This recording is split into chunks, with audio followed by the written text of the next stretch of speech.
आदरणीय सभापति जी, यहाँ संविधान पर अनेक भाषण हुए,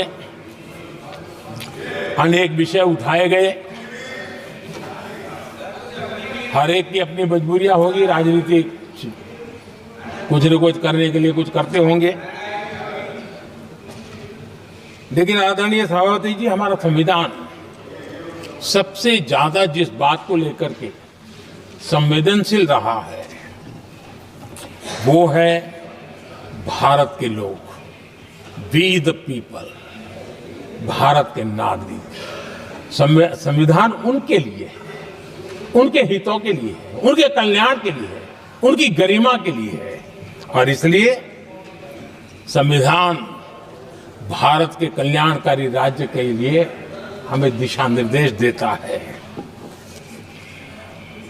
और कल्याणकारी राज्य का मतलब है जहां नागरिकों को भी गरिमा प्राप्त हो, उनको गरिमामय जीवन की गारंटी मिलनी चाहिए। हमारे कांग्रेस के साथियों को एक शब्द बहुत प्रिय है, मैं आज उस शब्द का उपयोग करना चाहता हूं, और उनका सबसे प्रिय शब्द जिसके बिना वो जी नहीं सकते, वो शब्द है जुमला। कांग्रेस के हमारे साथी, उनको दिन रात जुमला, लेकिन इस देश को पता है हिंदुस्तान में अगर सबसे बड़ा जुमला कोई था और वो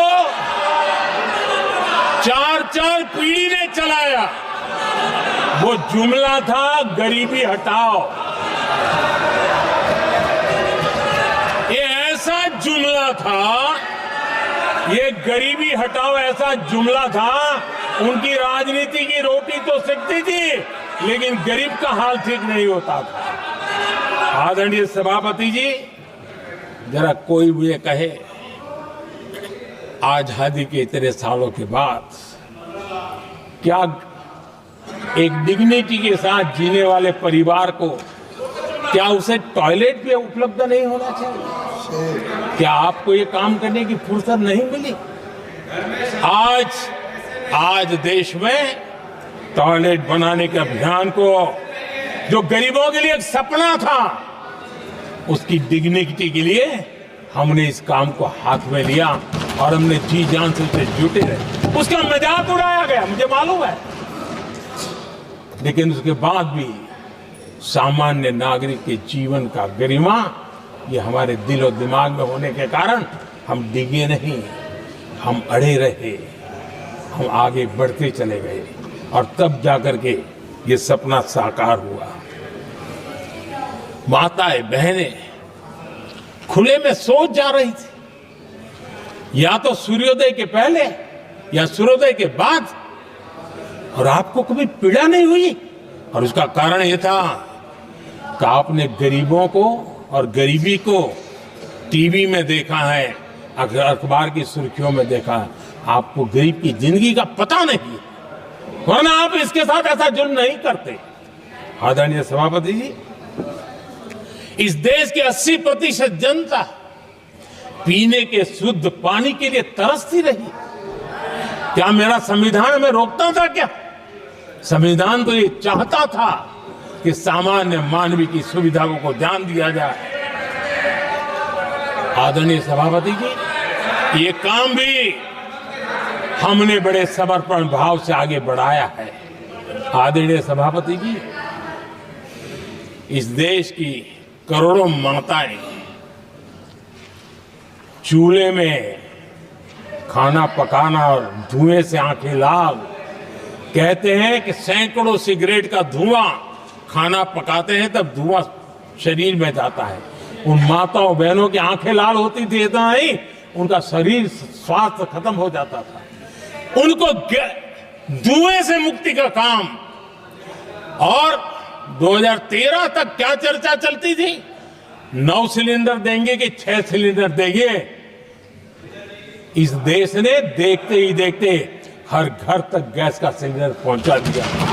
क्योंकि हमारे लिए हर नागरिक 70 साल के बाद जो बेसिक सुविधाएं हैं उसकी तरफ आदरणीय सभापति जी, अगर हमारा गरीब परिवार दिन रात मेहनत करके गरीबी से बाहर निकलने के लिए कोशिश करता है, बच्चों को पढ़ाना चाहता है, लेकिन घर में एक बीमारी आ जाए तो उसका सारा प्लान बेकार हो जाता है, पूरा परिवार की सारी मेहनत पानी में चली जाती है। क्या इन गरीब परिवारों के इलाज के लिए कुछ आप सोच नहीं सकते थे? 50-60 करोड़ देशवासियों को मुफ्त इलाज मिले। संविधान की उस भावना का आदर करते हुए हमने आयुष्मान योजना को लागू किया और आज देश के 70 साल के ऊपर के किसी भी वर्ग के क्यों न हो, उनके लिए भी हमने व्यवस्था की। आदरणीय सभापति जी, जरूरतमंदों को राशन देने की बात और उसका भी मजाक उड़ाया जा रहा है। जब हम कहते हैं कि 25 करोड़ लोग गरीबी को परास्त करने में सफल हुए, तो फिर हमें सवाल पूछा जाता है कि आप गरीब को राशन फिर क्यों देते हो? आदरणीय सभापति जी, जो गरीबी से निकल के आया है उसे पता होता है कि अस्पताल में भी एक पेशेंट स्वस्थ होने के बाद जब छुट्टी देते हैं ना, तो डॉक्टर भी कहता है कि आप घर जाइए, तबीयत ठीक है, ऑपरेशन अच्छा हुआ है, लेकिन महीने पर ये जरा संभालना, ये मत करना, क्योंकि पेशेंट दोबारा तकलीफ में ना आए, गरीब दोबारा गरीब न बने, इसलिए उसका हैंड होल्डिंग जरूरी है और इसलिए हम मुफ्त राशन दे रहे हैं। उसकी मजाक मत उड़ाओ, क्योंकि हमें गरीबी से जो बाहर निकला है उसको दोबारा गरीबी में जाने नहीं देना है, और जो अभी भी गरीबी में है उसे हमें गरीबी से बाहर लाना है। आदरणीय सभापति जी, हमारे देश में गरीबों का नाम पर जो जुमले चले, उसी गरीबों के नाम पर बैंकों का राष्ट्रीयकरण किया गया गरीबों के नाम पर। लेकिन 2014 तक इस देश के 50 करोड़ नागरिक ऐसे थे जिन्होंने बैंक का दरवाजा तक नहीं देखा था। आदरणीय सभापति जी, गरीब को बैंक में प्रवेश तक नहीं था, ये पाप आपने किया, और आज 50 करोड़ गरीबों के बैंक खाते खोल करके हमने बैंक के दरवाजे गरीबों के लिए खोल दिए। इतना ही नहीं, ये एक प्रधानमंत्री कहते थे कि दिल्ली से 1 रुपया निकलता है तो 15 पैसा पहुंचता है, लेकिन उपाय उनको आता नहीं था। उपाय हमने दिखाया। आज दिल्ली से 1 रुपया निकलता है, 100 के 100 पैसे गरीब के खाते में जमा होते हैं। क्यों? हमें बैंक का सही इस्तेमाल क्या करना, बैंक का सही उपयोग क्या करना। माननीय सदस्य मोबाइल नहीं देखें। आदरणीय सभापति जी, बिना गारंटी के ऋण देश के अंदर जिन लोगों को बैंक के दरवाजे तक जाने की इजाजत नहीं थी, आज स्थापित सरकार का संविधान के प्रति जो समर्पण है ना, आज बिना गारंटी वो बैंक से लोन ले सकता है। ये ताकत हमने गरीब को दी है। आदरणीय सभापति जी, गरीबी हटाओ का जुमला इसी के कारण जुमला बनकर के रह गया। गरीब को इस मुश्किल से मुक्ति मिले, ये हमारा बहुत बड़ा मिशन है और ये हमारा संकल्प है, और हम इसके लिए दिन रात एक कर रहे हैं। जिनको कोई नहीं पूछता, इनको मोदी पूजता है। आदरणीय सभापति जी, दिव्यांगजन हर दिन संघर्ष करता हमारा दिव्यांगजन, अब जाकर के हमारे दिव्यांग को फ्रेंडली इंफ्रास्ट्रक्चर मिले, उसकी व्हीलचेयर आगे तक जाए, ट्रेन के डिब्बे तक जाए, ये व्यवस्था दिव्यांगजन के लिए करने का हमारे दिल में तब आया क्योंकि समाज के दबले कुचले वंचित लोगों की चिंता करना हमारे मन में था, तब हुआ। आदरणीय सभापति जी, आप मुझे बताइए, एक तो भाषा के नाम पर झगड़ा करना तो सिखा दिया आपने, लेकिन मेरे दिव्यांगजनों के साथ कितना अन्याय किया। जो हमारे यहां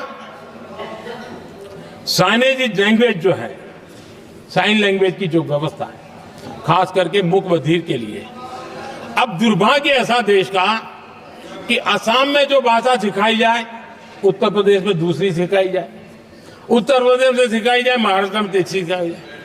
हमारे दिव्यांगजनों के लिए एक साइन लैंग्वेज का होना बहुत जरूरी था। आजादी के 7 दशक बाद भी उनको उन दिव्यांगजनों की याद नहीं आई। एक कॉमन साइन लैंग्वेज बनाने का काम हमने किया, जो आज देश के मेरे सभी दिव्यांग भाई बहनों के लिए काम आ रही है।